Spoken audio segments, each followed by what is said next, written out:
By the end of the 21st century, humanity is becoming desperate. Decades of heat waves and droughts have led to unusually poor harvests, while the warming oceans yield fewer fish each year. In the tropical zones, millions suffer from famines, and resource wars have made millions more flee to the north. As things quickly get worse, in an act of desperation, the world's governments decide to enact an emergency plan. It's far from certain that a grim scenario like this will play out. But the failure of world leaders to effectively address climate change makes it far from impossible. So, in the near future, it might become necessary to try something radical to slow down rapid climate change. Geoengineering. Interventions so massive in scale that they might undo centuries of human behavior, or make everything much worse. What is geoengineering? Is it really an option? And what if it goes wrong? Geoengineering methods vary from fantastic ones like constructing giant light sails in space to seeding clouds with salt, or wilder ones like fertilizing the oceans with iron to speed up the growth of trillions of algae cells.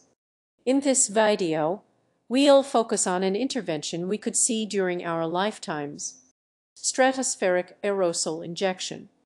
A clunky term that means spraying stuff very high up in the atmosphere to keep the sun away. Keeping the sun away. Katu doesn't heat up the planet on its own. Almost all of the energy on Earth comes from the sun in the form of electromagnetic radiation. About 71% of this energy is absorbed by the Earth's surface and atmosphere. This absorbed energy is emitted again as infrared radiation, and Katu is able to trap this infrared radiation and keep it in the atmosphere for a while. You can compare this effect with snuggling under a blanket in the morning. Even in a really cold room, your body emits infrared radiation, and the air between your body and the blanket traps it and creates a warm and comfy feeling. So one way to cool down the planet would be to prevent energy from getting trapped under our planet blanket, which is already happening naturally. About 29% of the solar radiation hitting Earth is reflected back to space by bright surfaces like ice, deserts, snow, or clouds. More reflection, less energy, less warming. We can look at nature for inspiration. Specifically, the 1991 Mount Pinatubo eruption, the second largest volcanic eruption of the 20th century. Aside from massive devastation and almost 900 dead, scientists noted its strong impact on the global climate. The explosion ejected millions of tons of particles and gas as high as the stratosphere, which hung around there for a while. The stuff that's interesting for geoengineering is sulfur dioxide, a nasty smelling and invisible gas. High in the atmosphere, it produced a haze of sulfuric acid droplets that mixed with water and created giant veils. These veils reduced the sunlight reaching Earth's surface by roughly 1. Global average temperatures dropped by 0.5 degrees Celsius. It took 3 years until this cooling effect had stopped. Humans could imitate this process by injecting sulfur particles directly into the stratosphere. According to some scientists, this might be surprisingly easy to do, and we don't even need a lot of new technology for it. According to one study, it also might be pretty cheap compared with the costs of rapid climate change. A small fleet of specialized aircraft could ascend once a year and distribute aerosols along the equator from where they would be spread around the world. Projections assumed that injecting between 5 and 8 megatons of material per year would reflect enough sunlight to slow down or even stop global warming, giving us precious time to transition away from fossil fuels. Unfortunately, there might be a few unhappy side effects. There are a number of potential issues with aerosol injections. Rainfall patterns could change, which could negatively affect agriculture and cause famine. Billions of people could be affected in the worst case. Also, after the 1991 Mount Pinatubo eruption, the acid water veils not only cooled down the surface, they also heated up the stratosphere. As it turns out, acid is bad for the ozone layer, and the ozone hole over Antarctica was the largest it has ever been. Injecting sulfur particles over decades could have a similar effect. Scientists have already suggested using a combination of different minerals that might have much less harmful effects on the ozone layer. But more research and experiments need to be done to make sure this could work.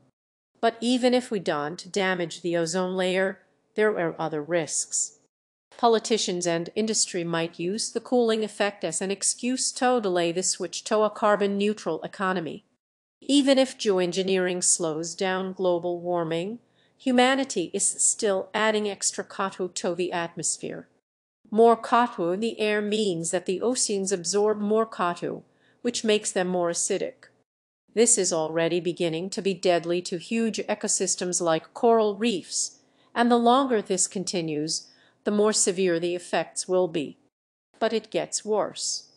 Once we start pumping particles into the atmosphere on a massive scale, we might be forced to do so for a long time, or we could risk a termination shock. What that means is that if humanity continues to enrich the atmosphere with CO2, but at the same time prevents the planet from heating up by blocking solar radiation, we're sitting on a time bomb. Once we stop geoengineering, the natural cycle will take over again and Earth would heat up. But after a few decades of keeping the planet artificially cold while still releasing massive amounts of CO2, it would heat up much, much quicker. An increase in temperature that would take 50 years today could happen in just 10 years. Such a temperature shock in such a short time would disrupt every major system on Earth so much that it would be impossible to adapt in time. The worst-case scenario could be dramatic famines and the rapid destruction of ecosystems. Humanity might survive, but the survivors would inhabit an unfamiliar and hostile world. The best-case scenario is that once the world has finally fully understood the existential danger of rapid climate change, geoengineering can buy us a crucial decade or two. Time to transition our economies and maybe even pull CO2 out of the atmosphere. Maybe with technologies that we'll discuss in a future video. Conclusion: geoengineering is a scary concept. It's not a solution to climate change, and it might even be a welcome excuse for the fossil fuel industry to delay the end of the fossil fuel age. Over the last few decades, geoengineering has been so controversial that it stopped many scientists from doing the experiments necessary to understand it better. But blankly opposing geoengineering is short-sighted. The sad truth is we are already running a geoengineering experiment. We are already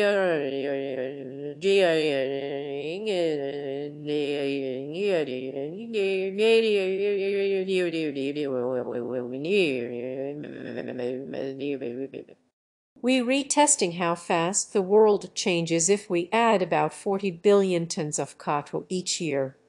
This experiment is about to get really exciting. Hopefully, we'll never have to use geoengineering, but if we need to in the future, we'd better have done the science. We'd better be prepared, or a panicking humanity might accidentally press the self-destruct button. You probably won't have to do any of that yourself, but who knows? Better brush up on your science knowledge just in case. And our friends at Brilliant can help you with that. Brilliant is a problem-solving website and app that makes science accessible in a practical way.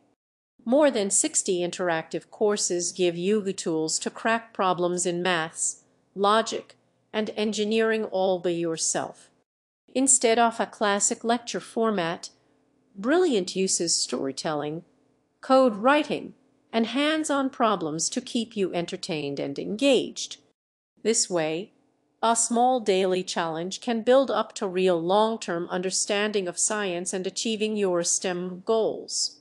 In a nutshell, Brilliant surprises you and keeps you on your toes, all while sneaking some knowledge into your head without you really noticing. Write up our Ollie Really. To get a fresh perspective on science, go to Brilliant.org and sign up for free. And there's an extra perk for Kurzgesagt viewers. The first 200 people to use the link get 20 off their annual membership, which lets you view all the daily problems in the archives and unlock every course. Brilliant helps you end your day a little smarter. Still the best preparation for the future we can think of.